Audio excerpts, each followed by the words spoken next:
আসসালামু আলাইকুম আমার ফেসবুক বন্ধুরা, এই যে দেখুন তাল আমরা ঢাকায় কি অমূল্য রতন মনে করি, অথচ দেখুন এই যে আমার গাছের নিচে কি সুন্দর, এই যে উঠোনে, একদম উঠোনে দেখুন কি সুন্দর তাল পড়ে আছে।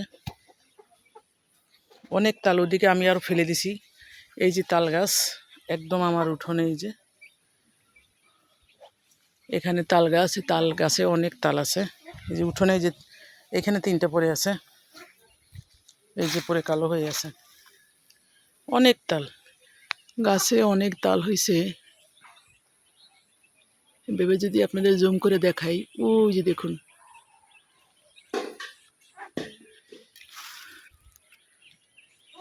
যে তালকে আমরা ঢাকায় এত দামি মনে করি, সে কি সুন্দর। আর এই তালগুলো এত মিষ্টি, আমার গাছের তাল অনেক মিষ্টি, একদম মনে হয় কি যে চিনি দিয়ে জাল করছে, এরকম মনে হয়। তো ভালো থাকবেন দর্শক বন্ধুরা, খুদা হাফেজ।